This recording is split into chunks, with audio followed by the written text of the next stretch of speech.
As commercial aviation grew in the 1920s and 1930s, many of America's major cities, like New York, St. Louis, Los Angeles, and San Francisco, broke ground on brand new airports. Dallas and Fort Worth were not far behind. Dallas converted a World War I Army airfield, called Love Field, into a new passenger airport. Fort Worth, which had been at the forefront of American aviation from the earliest days of powered flight, built a brand new airport called Meacham Field. While both the Dallas and Fort Worth airports were big enough to serve the needs of their respective cities, city leaders saw an opportunity to build a single, large airport to serve the travel needs of both cities and to the entire North Texas region. With the onset of the Depression in the 1930s, a major public works project, like a large regional airport, made economic sense. An airport building project could bring much needed jobs and pump much needed money into local economies. The cities of Fort Worth and Dallas, often bitter rivals, put aside their differences and agreed to jointly build a new international airport halfway between their city centers. The new airport would be built on the county line that separated Dallas and Tarrant counties on the far eastern edge of Fort Worth. The cities agreed that they would both contribute money to fund the airport and would both jointly apply for a federal government WPA grant to provide additional money to build it. The cities also agreed that they would share revenues produced by the airport. The idea of an international airport shared between the two cities seemed to be a good one at the time, not only because of the potential revenues the airport would generate, but also because the airport would enable the cities to compete with other large metropolitan areas.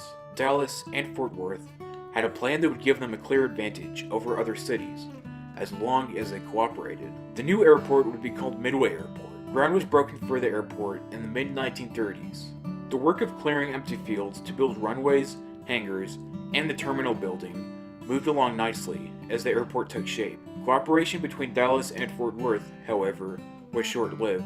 During construction, Dallas leaders discovered the new airport was actually 1 mile closer to Fort Worth than Dallas. They also noticed the airport terminal would face Fort Worth. Angry about this, Dallas pulled its support from the project and expanded Love Field instead. This left the city of Fort Worth with a partially completed airport on their hands. After World War II ended, it became clear to Fort Worth that Meacham Field was unsustainable. It was hemmed in on three sides, and the opportunity for growth was limited. Under the leadership of Amon Carter, a Fort Worth businessman, Fort Worth approached Dallas once again about building a regional airport. Dallas said no. Undeterred, Fort Worth moved ahead in the early 1950s with the plans to build Greater Southwest International Airport. It was to be built on the same land as the old Midway Airport. The new airport would be built in a great location in the middle of growing suburbs and along two major highways. Its plans featured multiple runways, a modern terminal, air conditioning, underground utilities, underground fuel storage, and ample parking. Its terminal design was Art Deco, with a southwestern twist. On April 25, 1953, after spending millions of dollars, Fort Worth's new state-of-the-art airport opened. Large murals lined the walls and ceilings. Also, gold reliefs lined the walls of the terminal, and it had restaurants, lounges, and all sorts of modern conveniences. Thousands came to the airport's opening. They were impressed with the airport's size and beauty. Its four-story terminal was an imposing sight on the Texas prairie. The GSW terminal proudly faced downtown Fort Worth, beckoning its people to come. GSW had two concourses with 17 gates.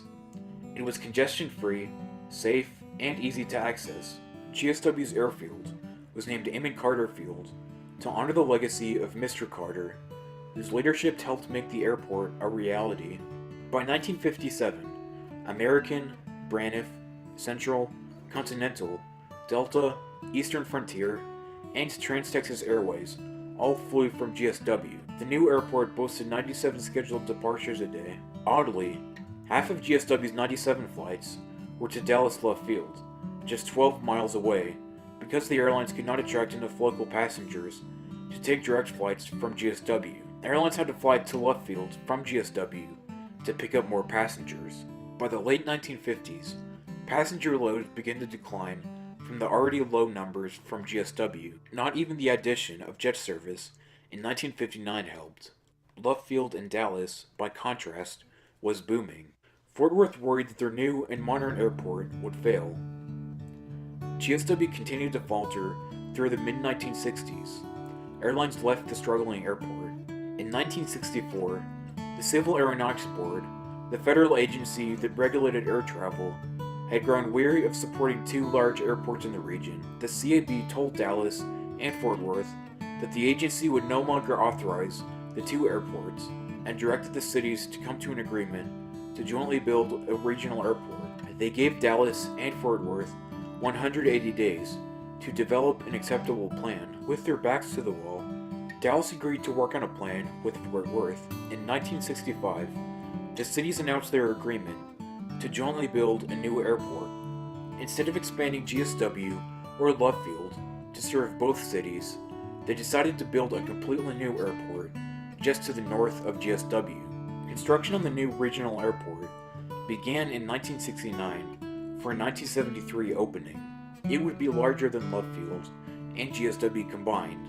It would be called DFW Airport. This new agreement was a death sentence for the 12-year-old GSW. By 1967, GSW's gates and huge terminal stood almost empty and unused. From 1967 to 1968, all except one airline left GSW. In 1969, even that lone airline, American Airlines, left. GSW had gone from a grand opening in 1953, full of hope and promise, to a quiet and unceremonious collapse in 1969. Meanwhile, Love Field, which Dallas had agreed to restrict, continued to grow and become more and more congested. GSW was converted into a training and maintenance facility in the 1970s. Meanwhile, workers continued to maintain its lonely terminal and concourses as if passengers would return Sunday. When DFW Airport opened in 1973, people quickly forgot about GSW. As the 1970s wore on, the city of Fort Worth leaders eventually made the difficult decision to tear down the once beautiful terminal and to plow under GSW's runways. For the next 30 years, the GSW site was an empty field. A few passengers who flew over the site as they took off from DFW Airport noticed the ghost airport. But the most observant and informed passengers said that they could still see GSW's outline below. In the 2010s, the valuable land that had once been home to GSW gave birth to commercial buildings to support the growing DFW Metroplex. Today, all that remains of the ghost airport are some venerable live oak trees that once lined its entrance and parking lot. These will also be gone soon. Offices, apartments, and warehouses are being built on the remaining land. The one reminder of the airport is Amon Carter Boulevard, off Highway 183, between Dallas and Fort Worth, which is the old GSW runway. Perhaps nobody wants to remember the inability of two great cities to cooperate and create something better for the whole region. Or perhaps nobody wants to remember how quickly a man-made icon can return to dust. There is, nevertheless, a happy ending for the story of the ghost airport. GSW paved the way for DFW. The vision of GSW was right. The DFW region needed one large airport between Dallas and Fort Worth. DFW Airport now handles over 60 million passengers a year. Its airlines fly to hundreds of domestic and international cities, and DFW contributes over $32 billion a year to the local economy. GSW's real legacy is the important lesson it left behind. Adjacent cities can achieve great things when they work together for the good of all their citizens.